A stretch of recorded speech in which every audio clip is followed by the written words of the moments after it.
Bwana asifiwe. Pia nataka kushukuru Bwana kwa sababu ya asubuhi ya leo, kwa sababu ya wema na fadhili zake, kwa sababu ya ulinzi wake, na kwa sababu ya kutupatanisha siku ya leo. Haleluya! Ni kwa sababu ya huruma zake Mungu. Bwana asifiwe. Kwa hivyo wewe ukiwa hapo ni mtu wa baraka. Haleluya! Uko hapo ni kwa sababu ya neema ya Mungu. Haleluya! Kwa sababu na wengi wanatamani siku kama hii. Kuna mtu anaona mahubiri hata kwa TV amelala, anashindwa naweza pata hadi nafasi hata dakika 2 ili niweze kuhudhuria ibada. Bwana asifiwe. Maana sio kawaida. Ukiwa kama unaona TV, si kama vile ungekuwa kwenye barabara. Haleluya.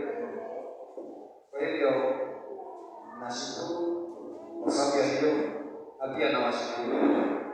Bwana asifiwe. Bila kupoteza wakati, nataka tuingie katika neno la Bwana katika kitabu cha Ezekieli 18, na kuna mambo ambayo yamekuwa yakisemekana. Mwingine unasikia mtu anasema ya kwamba ati watu mwingine akisema ati watu wazuri ndio huwa wanaenda mapema, lakini tutaona katika neno iko namna gani. Na bado kuna jambo pale la kuhusu kama dhambi ya mzazi inaweza ikamfuata mwana, ama dhambi ya mwana inaweza ikamfuata mzazi. Bwana asifiwe. Kwa sababu neno limeanza kueleza. Hebu tuende tuanzie pale moja. Maandiko yanasema ya kwamba neno la Bwana likanjia tena kusema, je, maana yake ni nini? Maana yake nini hata mkatumia mithali hii katika Israeli, mkisema, baba amekula zabibu mbichi, nao watoto wakatiwa gazi la meno? Kama mimi niishivyo, asema Bwana Mungu, hamtakuwa na sababu ya kuitumia tena mithali hii katika Israeli. Tazama, roho zote ni mali yangu, kama vile roho ya baba ni mali yangu, ndivyo ilivyo roho ya mwana mali yangu. Roho ile itendayo dhambi itakufa, bali kama mtu ni mwenye haki na kuyatenda yaliyo halali na haki, hakula juu ya mlima wala hakuviinulia macho vinyago vya nyumba ya Israeli, wala hakumtia unajisi mke wa jirani yake, wala hakumkaribia mwanamke wakati wa kutengwa kwake, wala hakumdhulumu mtu, bali amemrudishia deni wake rehani yake, wala hakumnyang'anya mtu mali yake kwa nguvu, naye amewapa wenye njaa chakula chake na kuwavika nguo waliokuchi. Hapo kwanza ukisoma mahali pale, maandiko inasema ya kwamba inazungumzia kuhusu baba, ati ya kwamba kama vile ambavyo ilivyo roho ya baba, ndivyo ilivyo ni mali yangu, na kama vile ambavyo ilivyo mali yangu roho ya baba, hivyo ndivyo ilivyo mali yangu roho ya mwana.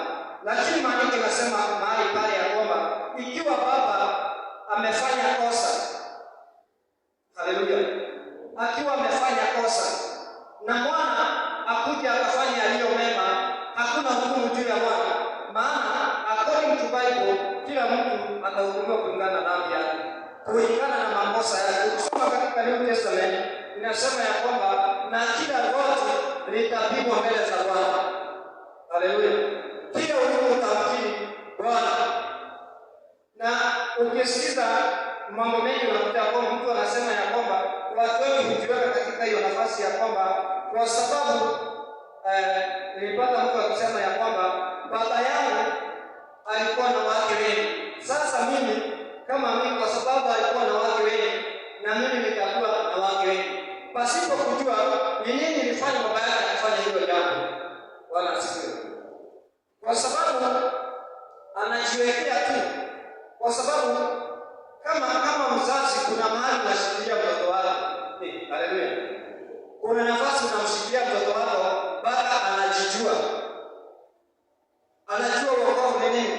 Anajua njia za Bwana. Kutoka mahali pale akishajua wokovu na kumjua Bwana, hapo ndipo anaanza kuhesabiwa, kwa sababu ameshajielewa.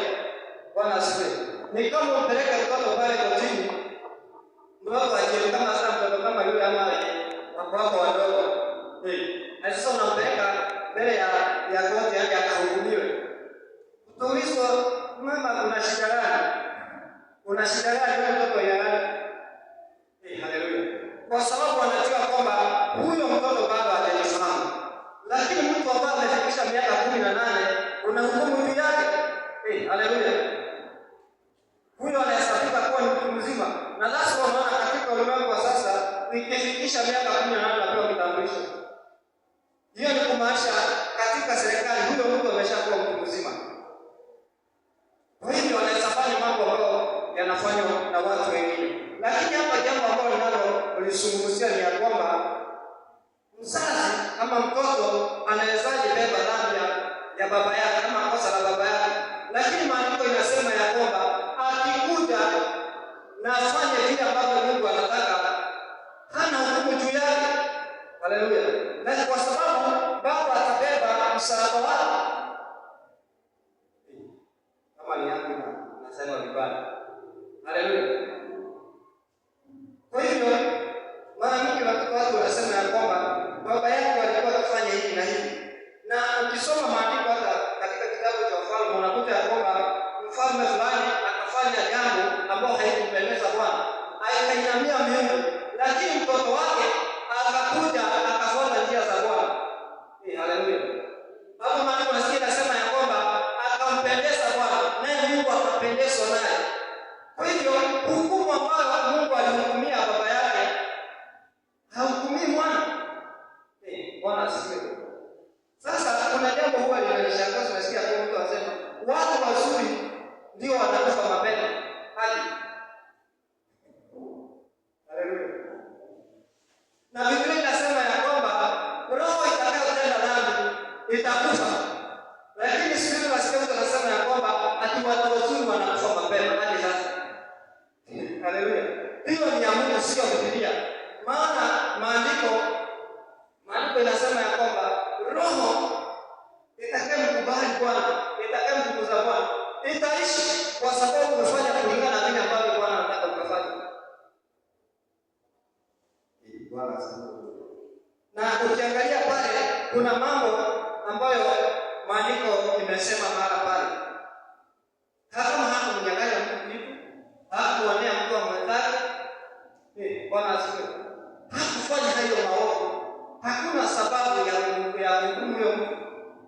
Na ukiendelea kwa chini ni mrefu, na ukiendelea chini kuna maana inasema ya kwamba ati unakuta ya kwamba mtu ameokoka lakini anarudi anafanya dhambi baadaye. Huyo mtu atakufa. Hata sababu kuwa alikuwa mtu mzuri, bali hii dhambi itamuua, kwa sababu Biblia imesema ya kwamba roho itakayotenda dhambi itakufa. Lakini huyu mwenye dhambi akitubu na kuacha njia zake mbaya ataishi. Basi nilipokuwa nikiangalia ile jambo nakuta ya kwamba sometimes unakuta kwamba tunajiweka kwa sehemu zisizo zetu. Unakuta ya kwamba kwa sababu unataka kufanya jambo fulani, sasa unajiweka hapo ya kwamba alikuwa anafanya. Je, na wewe yako kwa sababu utahukumiwa kulingana na wewe. Wewe yako uko namna gani? Haleluya. Mbele za Bwana uko namna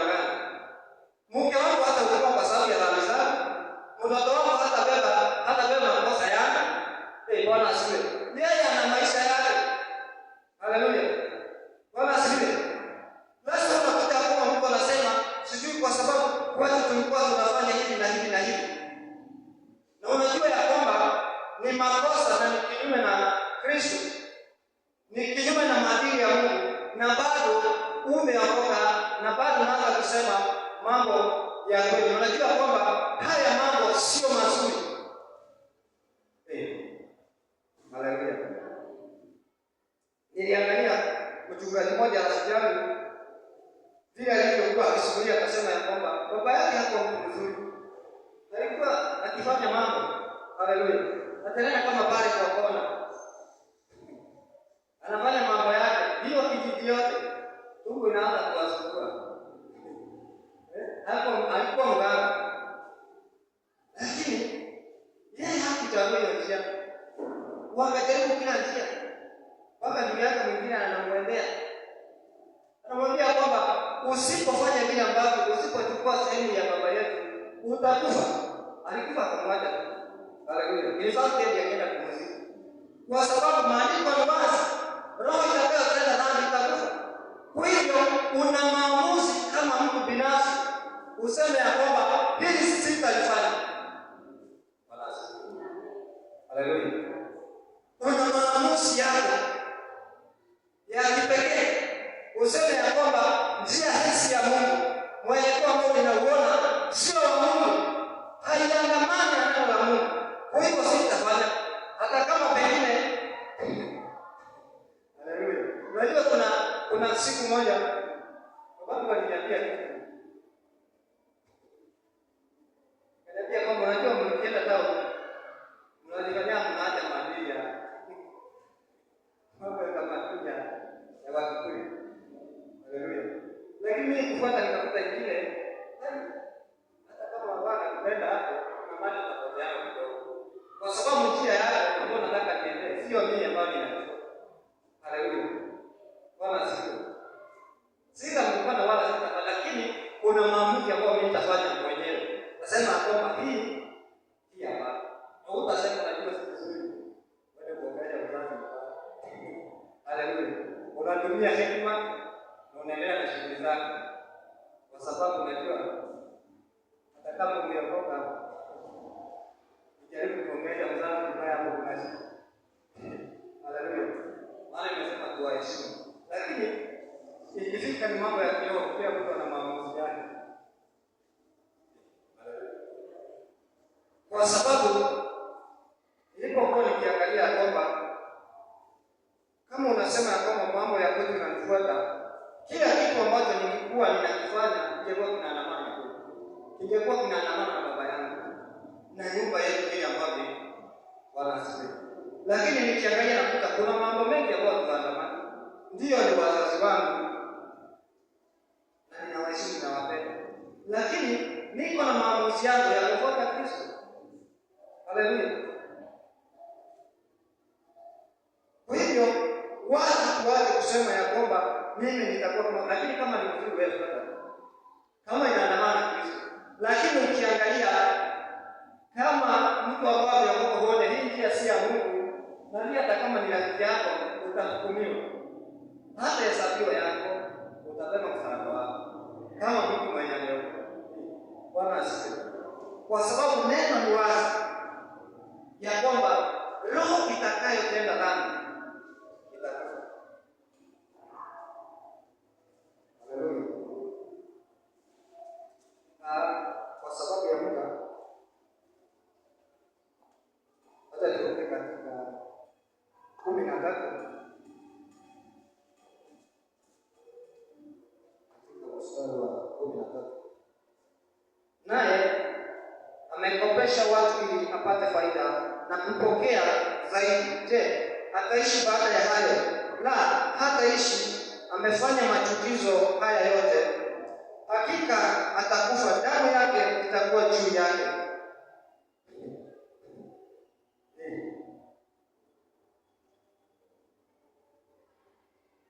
Wote tuanze mstari wa 10 pata hiyo ya kwamba walakini akizaa mwana aliyemnyang'anya mwaga damu, atendaye mambo hayo moja wapo, wala hakutenda mojawapo la mambo hayo yampasayo, bali amekula juu ya mlima na kumtia unajisi mke wa jirani yake, na kuwadhulumu maskini na wahitaji, na kuwanyang'anya watu mali yao kwa nguvu, wala hakurudisha riani, naye ameviinulia macho vinyago na kufanya machukizo, naye amekopesha watu ili apate faida na kupokea ziada. Je, ataishi baada ya hayo? La, hataishi. Amefanya machukizo hayo yote, hakika atakufa, damu yake itakuwa juu yake. Bwana asifiwe. Unasikia kwamba unaweza kuwa wewe vizuri, mzazi mzuri, unamlea mtoto vizuri, lakini aamue ya kwamba mimi sitafuata Mungu. Haleluya. Ama ni mambo ambayo ifanyike. Si mambo yanafanyika. Aamue ya kwamba sitafuata Mungu, na akafanya kama vile ambavyo Biblia imesema hapo, kumwaga damu isiyo na hatia, kukopesha watu ili watese. Haleluya. Kutumia nguvu kuwanyanyasa wengine. Maandiko inasema ya kwamba damu yake itakuwa juu yake. Haleluya. Hapo hakuna mahali mzazi anahesabiwa. Hapo hakuna hukumu iko juu ya mzazi. Bwana asifiwe. Maana wewe unaonyesha njia za Mungu. Lakini kama yeye kama mwana na anajua kabisa hii njia ya Mungu, na yeye anaamua kufanya maamuzi yasiyo mazuri, kuenda kinyume na Mungu, mimi nasema kwamba hakuna mahali pa kuhukumiwa. Kwa sababu hiyo makosa na hiyo hukumu itakuwa juu yake. Hiyo damu wala asifiwe. Kwa hiyo si dhahiri ya kwamba mtu ataweka msalaba wake. Mungu atahukumu kulingana na makosa yake. Bwana asifiwe. Kwa hivyo tujue kwamba una jukumu lako kama mtu, si kama familia. Kama mtu ni vizuri kushikilia familia na kuwaombea, lakini uchunge usitoke katika njia za Bwana. Maana unaweza kwenda kutumikia Mungu miaka mingi, ukafanya makosa, mimi nasema utakufa. Haleluya. Utakufa. Nasema hivi ukweli, yaani unatumikia Mungu miaka 30, miaka 20, hatu siku moja ndio pia malaika kama kosa ambalo ungezuia linafanya uonane na jehanamu. Maana asifiwe. Kwa hivyo tujichunge na tukaangalia njia zetu. Haleluya. Naye shetani anakazini, anawinda hizo roho ambazo zinataka kumfuata Bwana. Wengine hana shughuli na wao, lakini wewe ambao unataka kusimama katika njia za Bwana, wewe ndiye anawinda usiku na mchana. Maana Kristo alipowatuma wanafunzi wake, aliwaambia angalieni na watuma katikati ya ulimwengu mwitu, mwende mkahubiri kwa kila kiumbe. Aamini ataokoka, asiamini atakufa, atahukumiwa. Kwa hivyo sio mahali pazuri unaenda. Haleluya. Sio kupigwa makofi itakuwa mbele yako. Mahali ukiangalia mara mingi kuhukumiwa na wanadamu, kufanyiwa maamuzi ambayo sio ya uongo. Haleluya. Maana ukiangalia mtu kama Stephen, yaani anahukumiwa kwa kitu yenye hakuna, kwa sababu tu ameongea ukweli. Haleluya. Hivyo ndivyo Kristo, hakuna mahali kubadilika. Bwana asifiwe. Sijaona mahali kubadilika.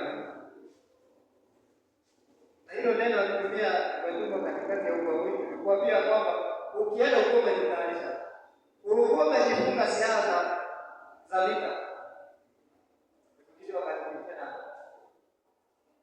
na Joseph.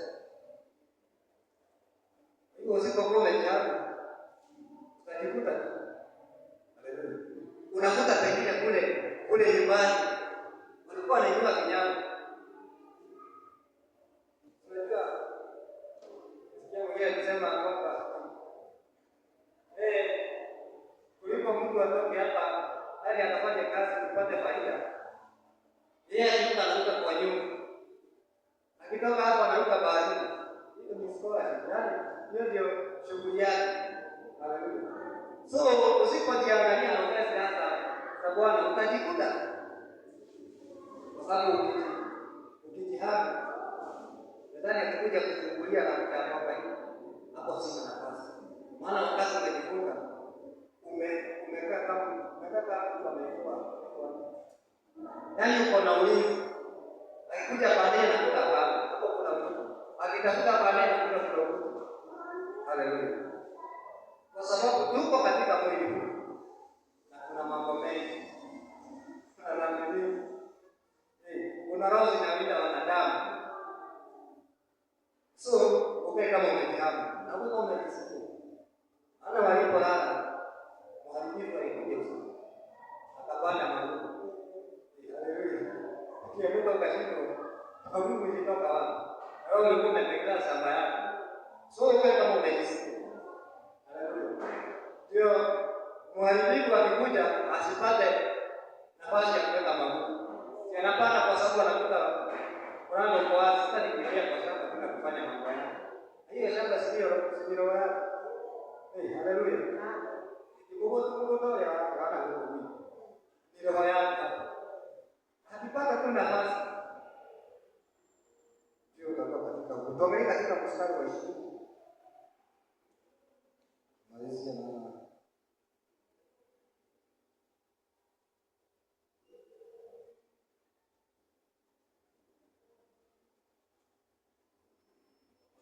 na mstari wa 20, roho itendayo dhambi ndiyo itakayokufa. Mwana hata uchukua uovu wa baba yake, wala baba hata uchukua uovu wa mwanawe. Haki yake mwenye haki itakuwa juu yake, na uovu wake mwenye uovu utakuwa juu yake. Lakini mtu mbaya akigairi na kuacha dhambi zake zote alizozitenda na kuzishika amri zake zote na kutenda yaliyo halali na haki, hakika ataishi hata kufa. Dhambi zake zote alizozitenda hazitakumbukwa juu yake, hata mojawapo katika haki yake aliyoitenda ataishi. Haleluya! Yaani huyo mtu anapoacha dhambi na kufuata Kristo, yale yote ambayo amefanya inatupiliwa mbali. Wala asiku inatupiliwa mbali. Yaani wanakuwa kiumbe kipya, safari mpya na mwelekeo mpya. Haleluya!